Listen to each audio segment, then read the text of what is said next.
Alright, let's try this gray. This is supposed to be a good transition color. What a mess, y'all. I'm so disappointed because I was so thankful that I was going to have my own By Terry product and that I knew it was such a great makeup line, and I was so proud for my collection that I could add By Terry to my collection. And I'm just thinking, no, what do you think? That looks a little much. I wouldn't call that.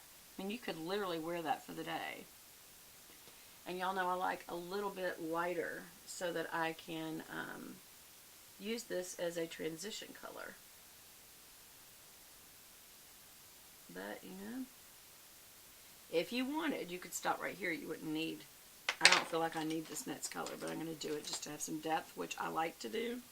I like to have a blender up to my brow, and then I feel like this color, they don't have names, Smoky Nude.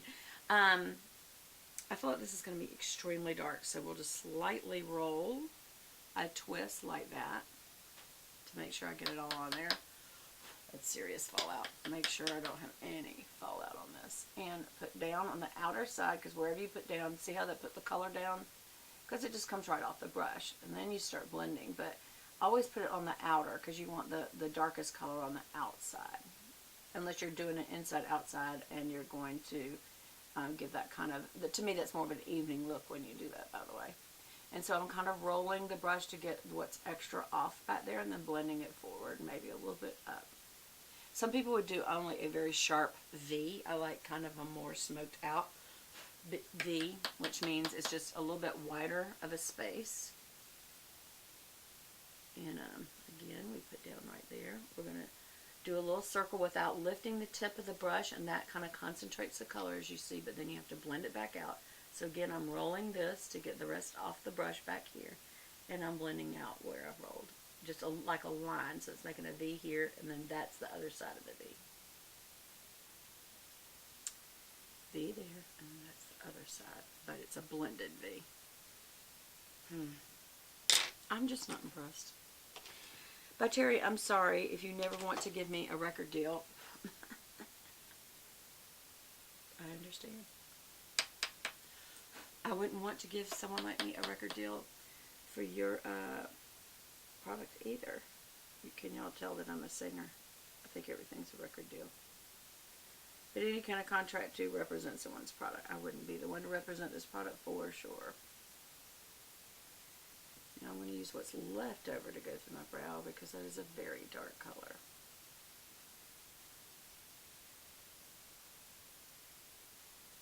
Oops. Very dark. Oops. Look at that. That's okay. Kind of gave me a nice, I'll kind of bring it forward anyway. Up and forward. Now back. That's good enough. I might do a little bit in front, just a little to fill in. Just don't want to look as dark as they did yesterday.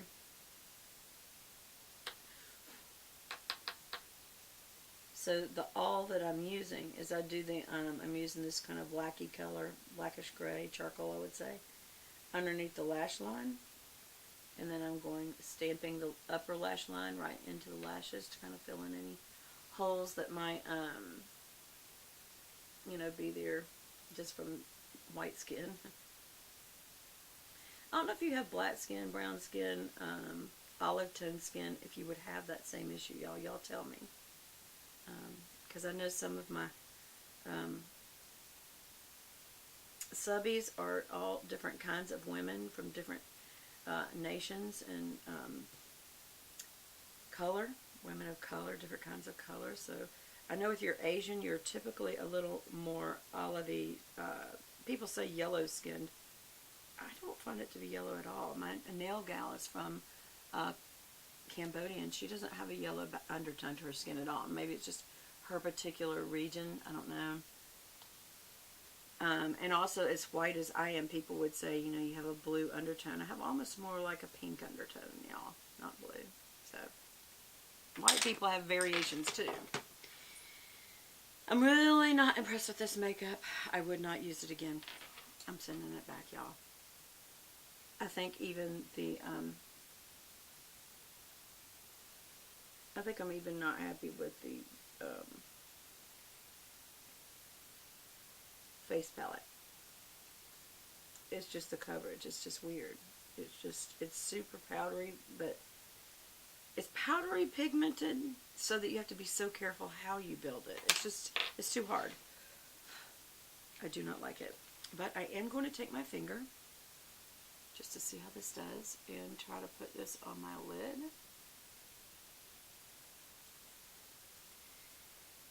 It's a little smooth feeling, but this is nothing to pay this kind of money for. I don't know what this is known for. If y'all know, tell me. They're known for really incredible ingredients or what they're known for. But for me, this is going back. Now, I bought this from the Derm store. And so I'm hoping that returns, I know it says see online for a return policy. I would imagine that they understand that if you're returning something, you have used it. I haven't overused this. I've only done like 2 or 3 applications, just trying to like it. If I were them, I would damage this out as not great product. That's what they're going to have to do to get their money back, or either, you know, send it back to By Terry. And I will put in there why I don't like it so that By Terry has my feedback. They don't have to take it. They don't have to refund me. They could say, no, we're not going to, and I'll keep the product. Some people do, some people don't. Yeah. Where's my little brush? Okay, so now I'm just going to blend this out with a blending brush. Just the edges of the color there and this edges. I don't want to overblend right under the brow because I purposely used 2 different colors there. I just want to blend the line between them, but I don't want y'all to have fallout. And I tried so hard to be careful not to have fallout. Now this blending is normal, y'all know that. By the eyes. I just use the back part of my hand just to make sure that this is nicely blended over here. Before I do my liner, here's a product that I absolutely love. I highly recommend. I ordered 2 more of them. I told you guys, this is the I'm sorry, not It Cosmetics. The It Cosmetics was the gel liner, waterproof gel liner that I did on my waterline. This is EM Cosmetics. Look how tiny that little line is. This is a great brush, y'all. This does beat my DHC. If you see me using something every single day instead of my DHC, it beat it. It's sort of like, finally I found a mascara that just beat Chanel, and I'm not using Chanel anymore. And that was my Chanel Inimitable. For as expensive as it was, it had to be perfect, and I was just finding it was a little difficult to deal with at times because it was so waterproof. Y'all ever done that? That it's so waterproof that there's a problem. And I'm going, oh, oops, I just made 2 big boo-boos, y'all. I wonder if I can get that off while it's still drying. Don't think so. I think I'm going to have to get some of it off and then either use, I don't want to use makeup remover right there because I've already got a color down. So what I may do is just add more color. I have faded it by trying to remove it. Right, there's the other. I'm going all the way in today, and I am starting on the front side instead of the back side, which is not my typical MO. Alright, but then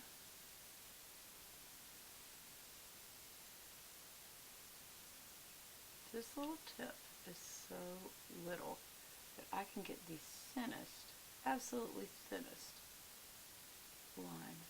I want to show y'all just how good this is. Look at that. That is so nice. It's so nice and thin. For those of you who don't want an overly done line, but if those of you who do, so that's just too thin for me, all you do is mash down a little harder and use more of the back side of the brush. If you use the tip side of the brush, it's so tiny you can make a very, very, very thin line. But if you want to use the back side of the brush, you can. Now, I feel like I've got way too much bronzer. Either it's just too strong, because I'm going to be using a more pinky lipstick today because of the eyes.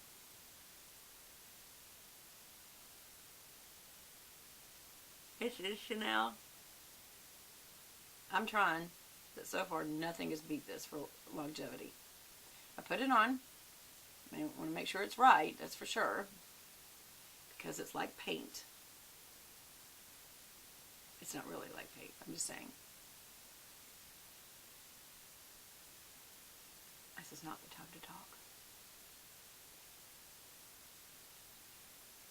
Y'all know that's a very difficult time for me.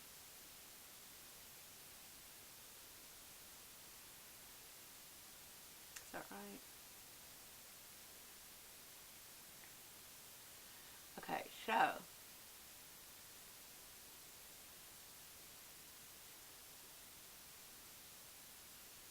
once you get it perfect,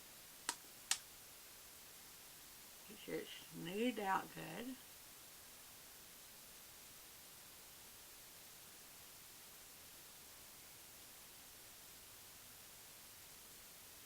Okay, so I've got the right amount of coverage on my lips, and I've got it placed exactly where I want it. I just breathe in and out once. Use the other end for the high gloss finisher, and this sets the product. It moisturizes your lips, and it gives it a very high shine. Love this product. Love this product. Love this product.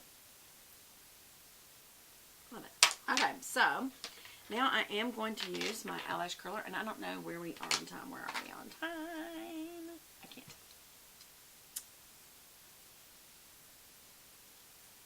What? We've already got into 2, y'all. Well, I will just tell you, I'm fixing to use my eyelash curler and my Maybelline Colossal Big Shot waterproof, which I really, really love, and I will be finished, and I will be toning my face down a little bit. Anyway, I hope y'all have enjoyed this tutorial, and I would love your comments below. Love you, bye!